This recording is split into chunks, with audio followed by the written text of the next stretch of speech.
दोस्तों छोटा भीम आज हर घर में पॉपुलर है, लेकिन क्या कभी सोचा है ये सब शुरू कैसे हुआ? तो आखिर हमारे भीम की बैक स्टोरी क्या थी और उसका एंड कैसे हुआ और वो इतना ताकतवर कैसे हुआ? आज के इस वीडियो में हम इन्हीं सवालों के जवाब देने वाले हैं और भीम की पूरी जर्नी को स्टेप बाय स्टेप एक्सप्लोर करेंगे। तो चलो अपनी अपनी कुर्सी की पेटियां बांध लो, क्योंकि गाड़ी यहाँ से ढोलकपुर जाने वाली है। तो ये साल है 2008, जहाँ पर ढोलकपुर नामक एक गाँव में गरीब से घर के अंदर भीम नामक एक बच्चा पैदा होता है, जहाँ पर उसकी मम्मी का नाम होता है कावेरी और उसके बाप का नाम होता है अभिमन्यु। पर पहले इनका हाल बेहाल नहीं था। मेरे कहने का मतलब ये है कि पहले ये इतने गरीब नहीं हुआ करते थे, क्योंकि जो हमारे भीम के दादाजी हैं, जिनका नाम है बलराम सिंह, वो बहुत ही ज्यादा अमीर और रईस थे। तो अभी आपके मन में मेरी तरह सवाल आ रहा होगा, भीम आखिर इतना गरीब कैसे हुआ? तो भाई ये सारी गलती थी हमारे भीम के बाप की, क्योंकि इस भड़वे ने अपनी मर्जी से कावेरी नाम की लड़की से शादी कर ली थी और भीम के दादा यानी कि बलराम सिंह ने इसे अपनी जायदाद से बाहर निकाल दिया था।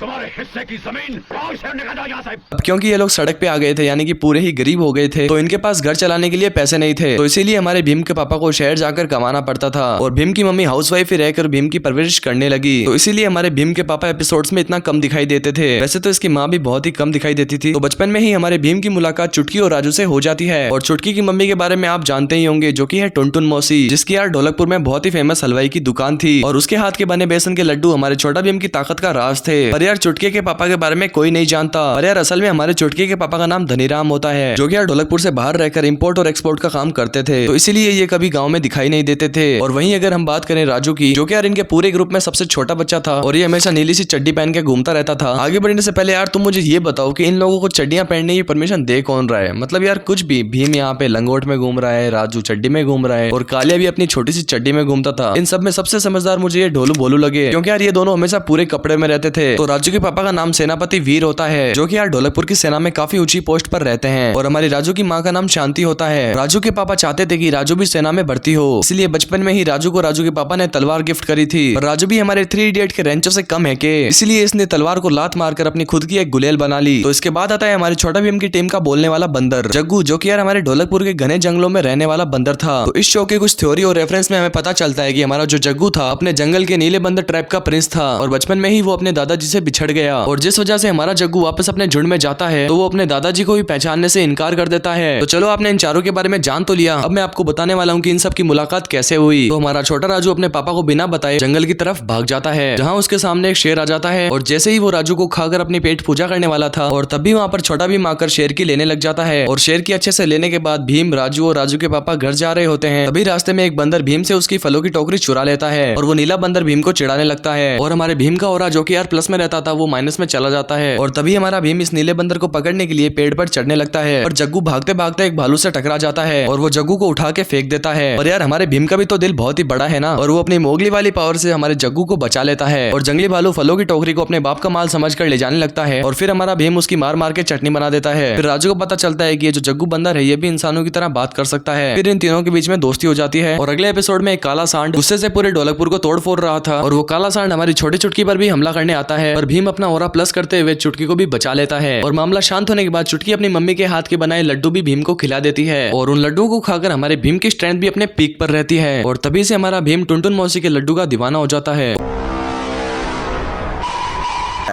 और तभी हमारा भीम जग्गू और राजू को अपनी पहली गर्लफ्रेंड से मिलाने लाता है और तभी चुटकी भीम की जगह राजू को चुम्बन दे देती है। ओह गॉड, एक बार दिला दे।